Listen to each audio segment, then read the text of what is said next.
Saludo ya a Antonio Olivera, viceconsejero de Presidencia del Gobierno de Canarias. ¿Qué tal? ¿Cómo estamos? Hola, buenos días, Luis. Muy bien. Aquí saliendo de un resfriado. Saliendo de un resfriado. Bueno, resfriado sí o sí Sí, seguro, ¿no? Entiendo que habrá habido alguna seguro, prueba, ¿no?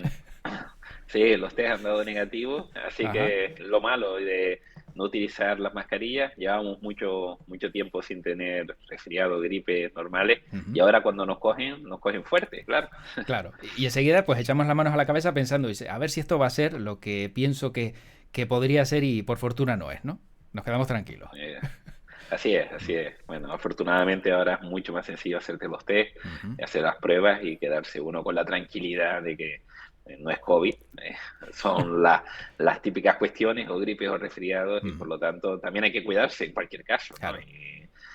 Y Pero cuando... sabiendo que las consecuencias, pues bueno, Sí, son de sí. otra naturaleza, ¿no? Otro tipo. Y siendo la mano derecha del presidente del gobierno de Canarias, pues más cuidado, ¿no? Porque, claro, aunque si no me equivoco ya, Ángel Víctor Torres lo pasó, el que alguien de su entorno cercano lo pueda tener, enseguida saltan las alarmas para que nadie vuelva a tenerlo dentro del Consejo de Gobierno.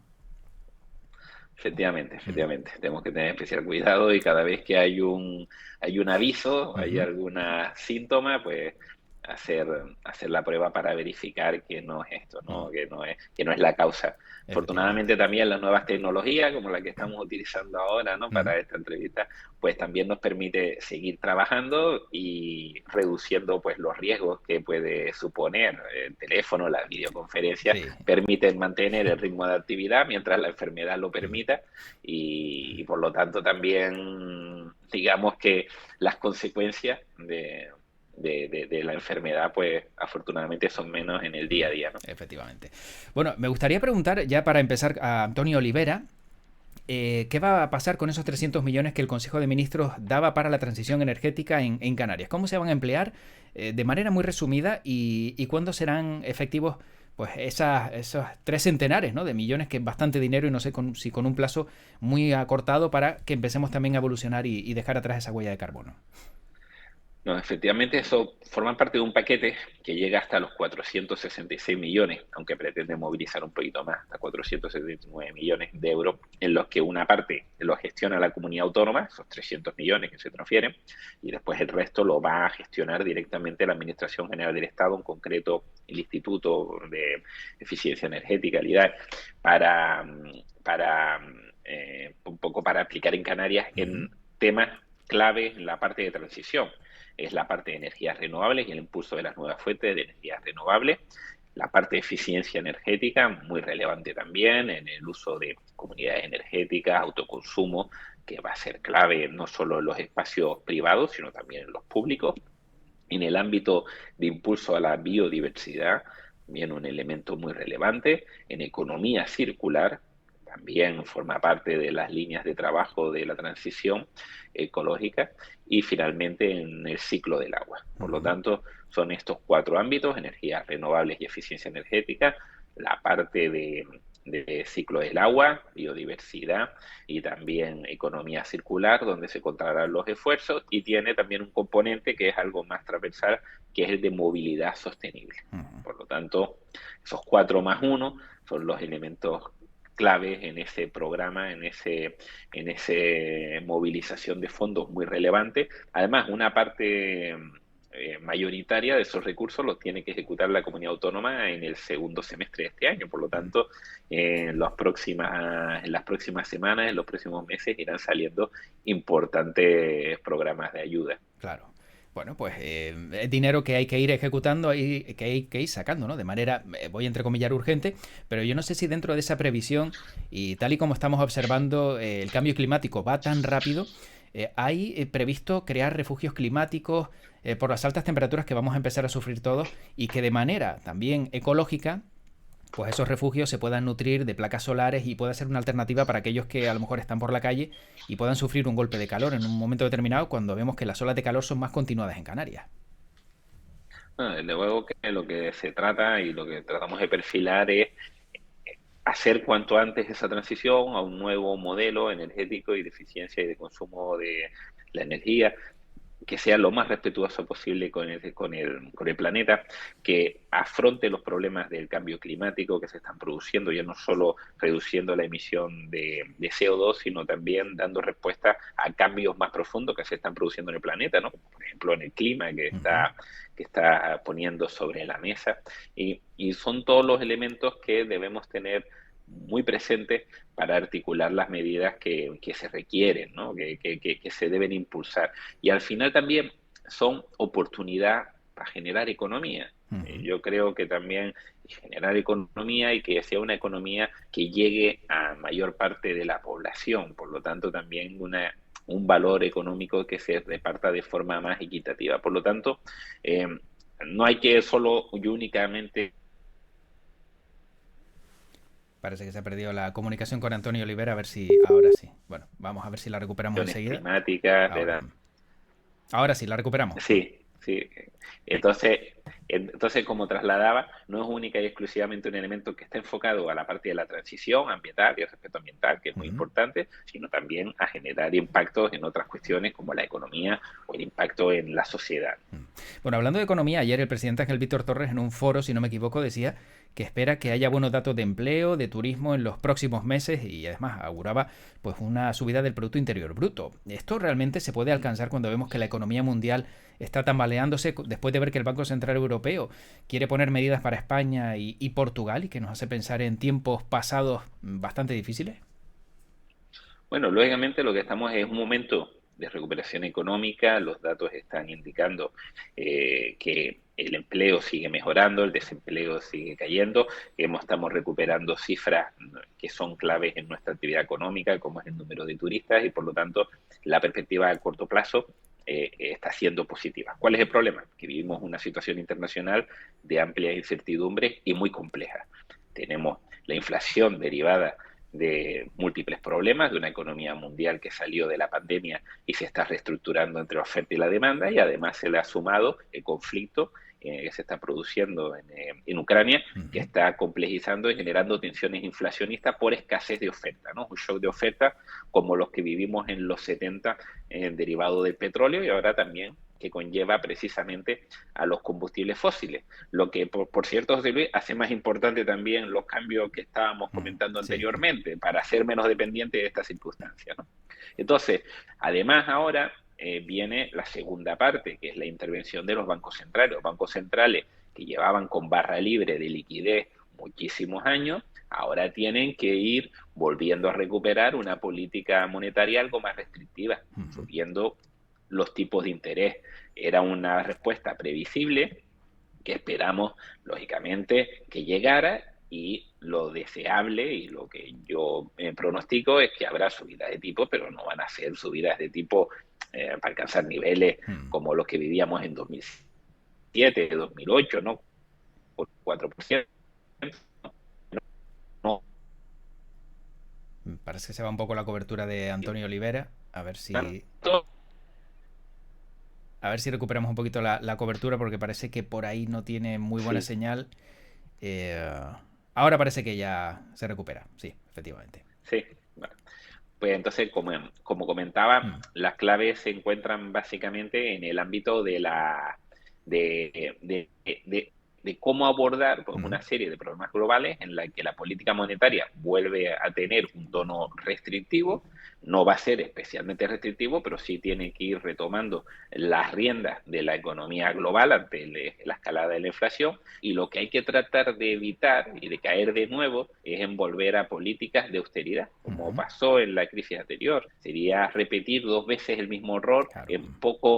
en un corto periodo de tiempo. Lo que no podemos ahora es que el avance de la inflación que viene de un shock de oferta, tratamos de contenerlo haciendo ajustes en la política fiscal, porque eso lo que haría sería empeorar más la situación y poner en riesgo la recuperación económica que estamos viendo con los datos de hoy, ¿no? Por lo tanto, son perfectamente compatibles un escenario a corto plazo en los próximos meses en el que sigue la recuperación económica con un escenario en el que el marco Mm. internacional tiene amenazas relevantes que Claro. no podemos descuidar, no podemos Mm. obviar.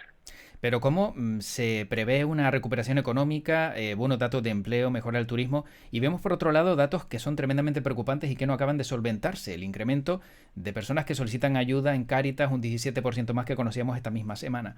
¿Qué se puede hacer para que, por un lado, tengamos buenos datos de empleo, pero por otro lado, aquellas personas que tienen ese empleo no tengan que ir a Cáritas a solicitar ayuda porque no llegan ni siquiera con ese empleo?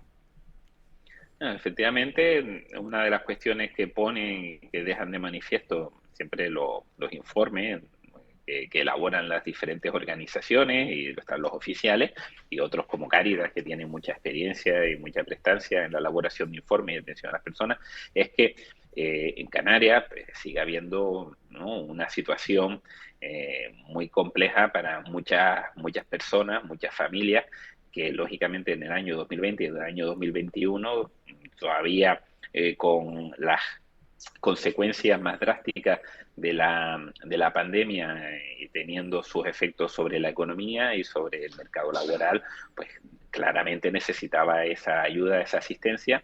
Y la clave ahora es que el proceso de recuperación que tenemos en marcha ahora en el año 2022 permita que las familias que requieren ayuda sean cada vez lo menos posible. Yo creo, y siempre lo ha habido, y siempre habrá familias que necesitan ayuda. El objetivo debe ser ir reduciendo Uh -huh. ese número lo mayor posible, porque incluso cuando, digamos, Canarias vivió sus mejores momentos en indicadores económicos y la percepción generalizada era que la economía canaria funcionaba muy bien, lo cierto es que habían unos niveles de pobreza bastante relevantes, ¿no? Claro. No, parece que ha salido la comunicación nuevamente. Ahora la Ámbito. recuperamos. Sí, a ver, aquí la cobertura no Sí, es, sí, no es muy exacto, ya, buena, ya no la sé si, recuperamos. como estoy en el búnker de presidencia, Claro, estás ya haciendo se de nota búnker. ya, ¿eh? Me da miedo que diga que está en el búnker de presidencia, no vaya a ser que vaya a pasar algo que uno no sepa. No, no, Ya, no, ya no, sé que no, es no. una zona muy, muy La cerrada. denominación, Sí. sí.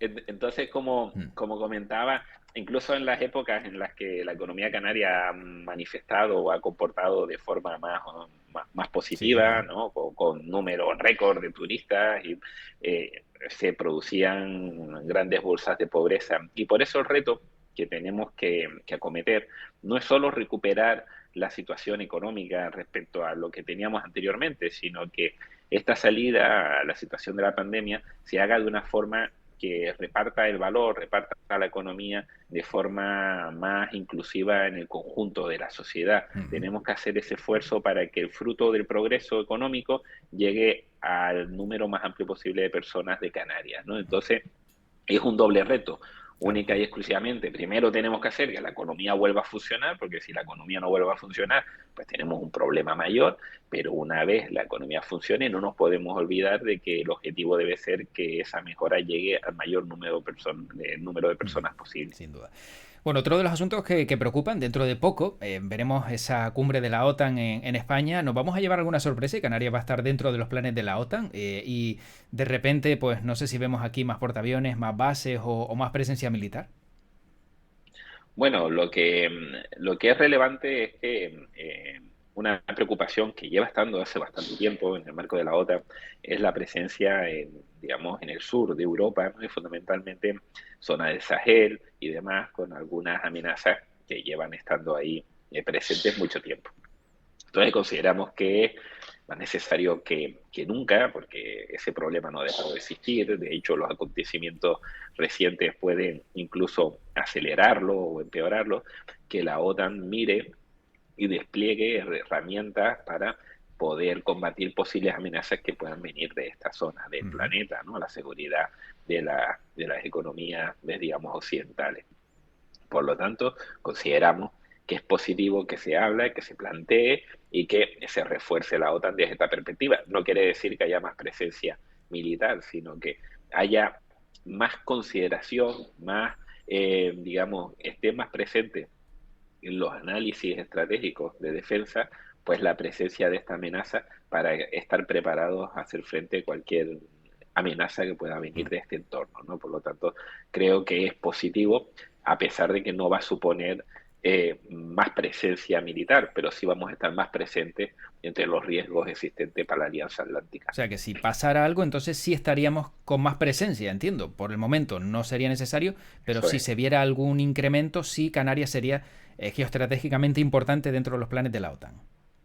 eso es, eso es. Eso como se podría plantear, y además no única y exclusivamente Canarias, ¿no? Sino lógicamente todo nuestro entorno y los países que puedan colaborar con la OTAN en el entorno, porque lógicamente los movimientos, las amenazas se encuentran cercanas y por lo tanto no podemos descuidar, no podemos obviar que esos movimientos existen y hay que estar perfectamente preparados.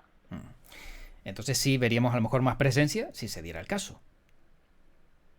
Si se diera caso, por supuesto, ante una amenaza, lógicamente, Ujú. nadie desea que haya una amenaza, ¿no?, en la frontera cercana de los países que pertenecemos a la OTAN, pero lo cierto es que el periodo de paz, el conflicto de Ucrania nos ha puesto sobre Mm. la mesa que la paz es muy frágil y Ya. que afortunadamente hemos disfrutado de muchos años de tranquilidad, de paz, de buenas condiciones, pero siempre la amenaza está presente y por lo Mm. tanto tenemos que estar preparados para poder hacer frente a cualquier tipo de amenaza.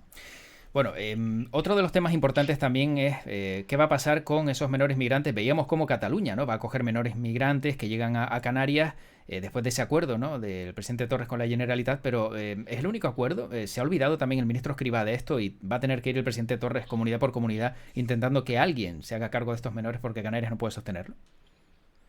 Bueno, el presidente Torres aprovechó pues esa visita a Cataluña para agradecer a Aragonés, pues un poco ya, o sea, no el compromiso adicional, sino que Ujú. ya había mostrado, Cataluña había sido ya una comunidad especialmente solidaria con Canarias y era consciente del problema que tenemos las comunidades autónomas respecto a esta cuestión, una cuestión que se deposita una competencia única exclusivamente en el marco de las comunidades autónomas, pero aquellas comunidades autónomas que somos frontera, que ejercemos en estas circunstancias, hemos trasladado de la relevancia que tiene de no asumir por completo un elemento que nos afecta a todos. Debería ser una cuestión compartida, ya no solo en el ámbito estatal, sino incluso debería ser en el ámbito europeo, porque Ujú. es un elemento que no podemos descuidar, no podemos obviar y no podemos, digamos, quitarnos de encima ni desembarazarnos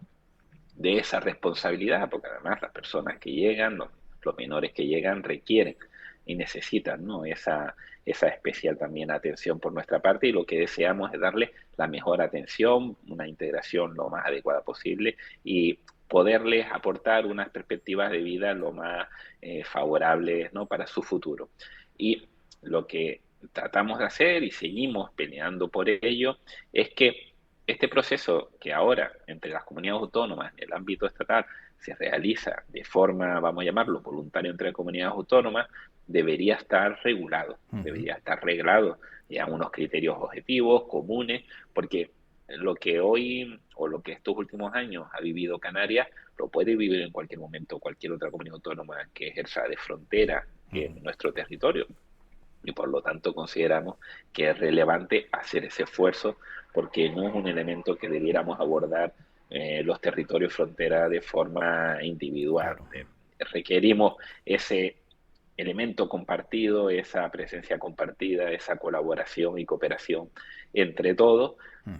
y la forma más garantista de poder desarrollarlo sería con un cambio normativo por el que seguimos apostando desde Canarias. Bueno, dos asuntos ya para acabar. Uno de ellos pasa por, como comenzábamos hablando de mascarillas, el caso mascarillas. Decía la diputada del Grupo Mixto, Vidina Espino, en este programa que era Antonio Olivera quien tenía que dar las explicaciones en el Parlamento de lo que había pasado porque era el responsable de sanidad en ese momento en el que todo sucedió. No sé si tiene previsto pues dar alguna explicación al respecto o qué va a pasar con este caso, que yo no sé si se va a recuperar ese dinero finalmente. Bueno, yo creo que de todas las explicaciones se han dado de forma clara Ujú. y pública. Lo ha hecho el actual director del Servicio Canario de Salud, que ha aportado toda la información que constaba en el Servicio Canario de Salud. Por lo tanto, lo ha indicado perfectamente, además de una forma muy clara, muy completa, con todos los detalles. Lo ha hecho el consejero de Sanidad, lo ha hecho el presidente del gobierno. Yo lo he aportado toda la información que hemos compartido en medios y por lo tanto, no sé, incluso ya pues, hemos aportado toda la documentación que teníamos en el ámbito de la fiscalía para que se tenga toda la información y se pueda un poco depurar las responsabilidades que hubiera, ¿no? Que depurar. El gobierno va a aportar toda la información que sea necesaria para que no quepa ninguna duda de que las actuaciones fueran adecuadas y si hubiera habido algún error, que se deponen las responsabilidades que de él se derivaran, ¿no? Pero tampoco lo que vamos a hacer es, digamos, a generar juicios, ¿no? Paralelos, que lo que se tiene que elaborar es la justicia, ¿no? Y por lógicamente, y los órganos de fiscalización.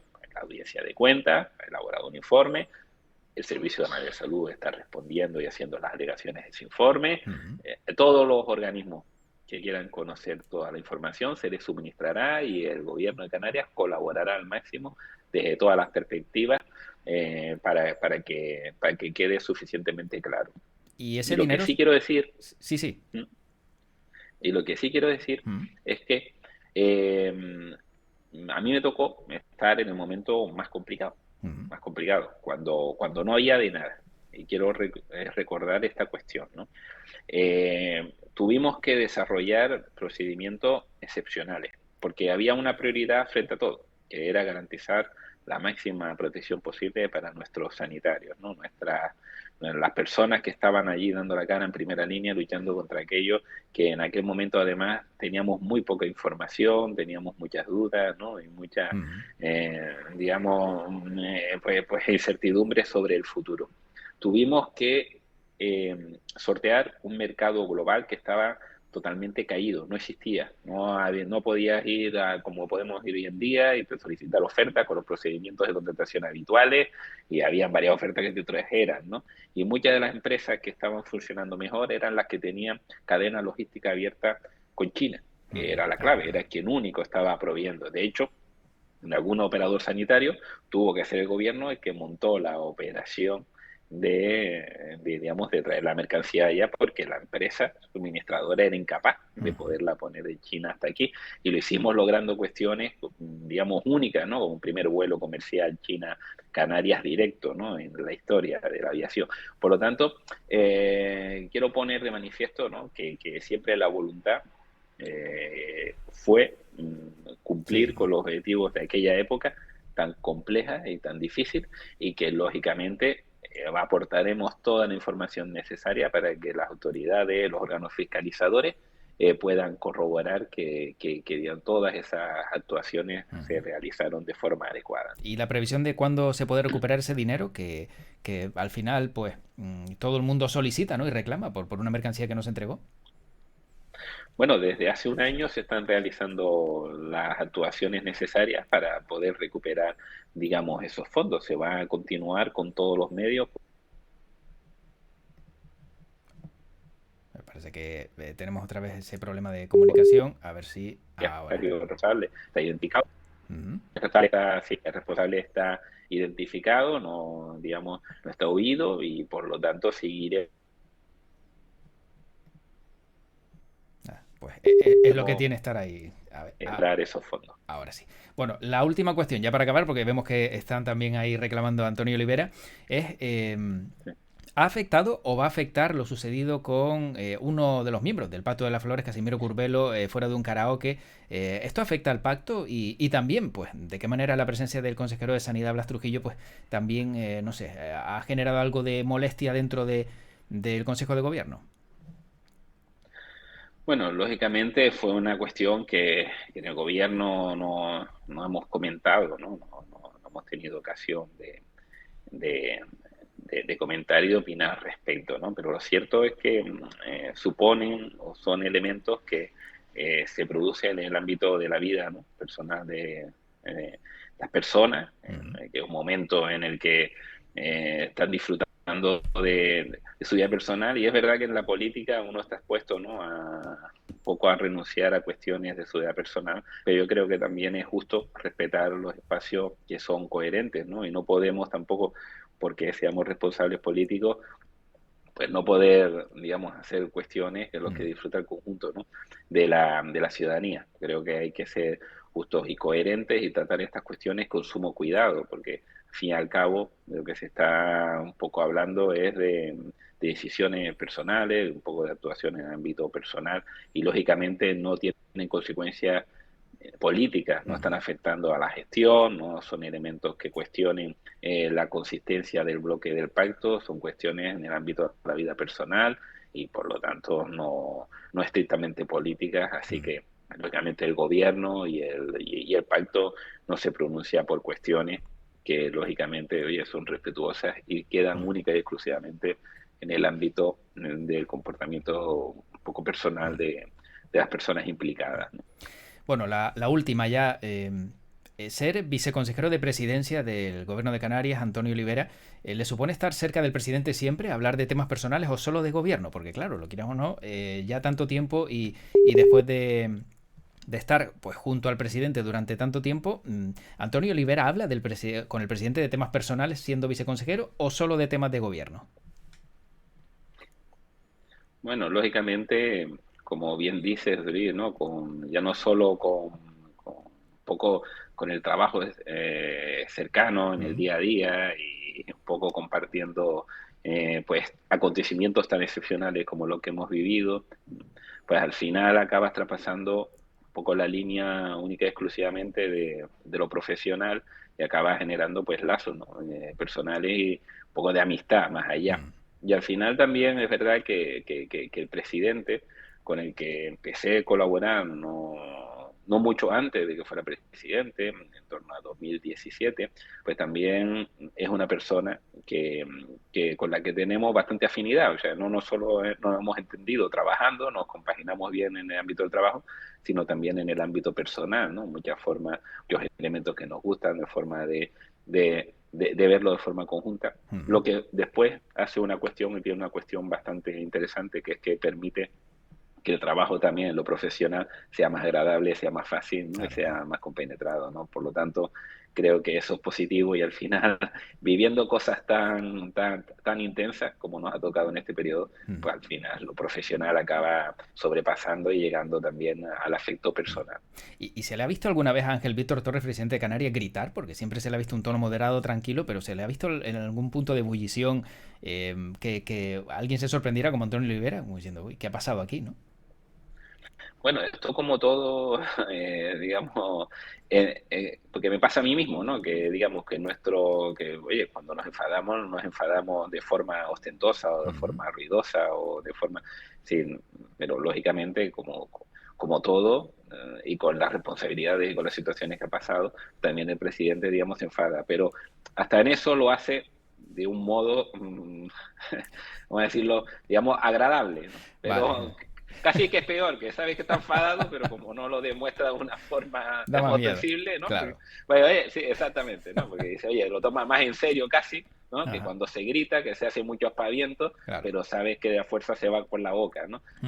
Sabes que es una persona que se preocupa por los asuntos y que, por supuesto, también es humano y se ha enfadado porque sabe que nos jugamos mucho, que, oye, que hay mucho juego y la ciudadanía de Canarias ha pasado por momentos muy Sí. duros y tenemos que dar la cara, ¿no?, por ellos, tenemos que hacerlo lo mejor posible.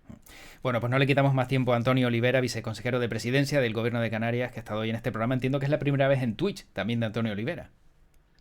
Pues sí, la verdad que sí, esto es una experiencia agradable que te agradezco además, Felipe, porque es una nueva forma Sí. de probar, de los tiempos que cambian, que evolucionan y por supuesto muy interesante.